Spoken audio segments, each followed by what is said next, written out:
Tu veux réussir ta vie? Eh bien c'est génial. Mais pour ça, oublie la chance, les opportunités, le travail, tout ce dont tu as besoin, eh bien c'est un bon mindset.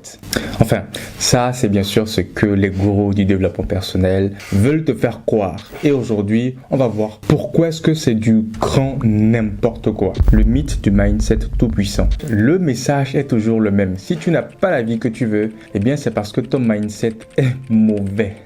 Tu n'as pas encore réussi, tu es pauvre, malheureux, eh bien, c'est pas la faute du contexte ni des opportunités, c'est juste parce que tu penses comme un loser.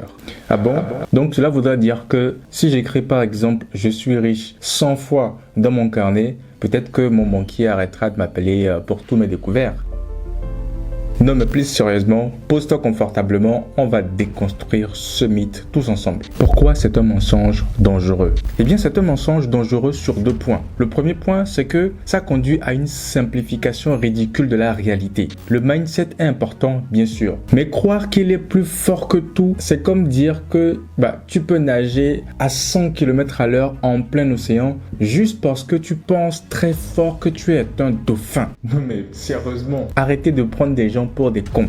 Mais plus sérieusement, je vais te dire la vérité. Oui, bien sûr, ton état d'esprit influence tes actions, mais sans compétences, sans réseau, sans opportunité, un bon mindset ne te mènera nulle part. C'est aussi simple que ça. Je ne sais pas pourquoi on veut nous faire croire que seul le mindset suffit. L'autre problème aussi, c'est que le discours de ces gourous du développement personnel est très culpabilisant. Il fait peser 100% de la responsabilité sur toi. Mais moi, j'appelle ça de la culpabilité toxique. C'est vrai que dans bien des cas, il faut savoir assumer et reconnaître ses responsabilités et le faire le plus possible. Mais dans certaines situations, dans la plupart des situations d'ailleurs, il n'y a pas que toi, il n'y a pas que ce que tu veux qui compte. Il y a aussi l'environnement, les opportunités et le travail que tu vas fournir. C'est tout ça ensemble qui font que une personne ou une autre personne peut réussir ou pas. Il faut donc qu'on arrête de croire que si tu es pauvre, eh bien c'est parce que tu penses comme un pauvre. Si tu es malade, eh bien c'est parce que ton énergie est basse. Si tu es triste, allez,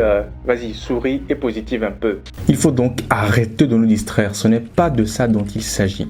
Tout ça, c'est très dangereux parce que ça empêche de voir les vrais problèmes. La précarité, les inégalités, la santé mentale de certaines personnes, l'économie et j'en passe. Il y a plein d'autres facteurs qui entrent en ligne de compte. En bref, c'est tout ce qui ne dépend pas juste de ton mindset. Le deuxième point que je tenais à soulever, et ça tout le monde le sait, c'est que il y a un business caché derrière le mindset. Et maintenant, tu te demandes peut-être pourquoi autant de personnes, autant de gourous veulent nous vendre cette idée que le mindset seul suffit. Eh bien, tout simplement parce que ça rapporte un max d'argent. Il y a un véritable business caché derrière le mindset. Et le concept est très simple. On te fait juste croire que tu as un problème, on te dit que c'est facile à régler et on te vend derrière une solution magique, une solution miracle. Mais en même temps, on pourrait aussi se poser légitimement la question de savoir, eh bien, si ça marche tous ces conseils, pourquoi ces personnes qui vendent ces formations passent leur temps, du coup, à vendre leur formation plutôt que de passer leur temps à vivre, en fait, leur vie de rêve qu'ils promettent dans leurs diverses formations qu'ils mettent en vente. Bon, tu le sais sans doute, moi, j'ai ma théorie. Ils ont surtout un mindset de businessman.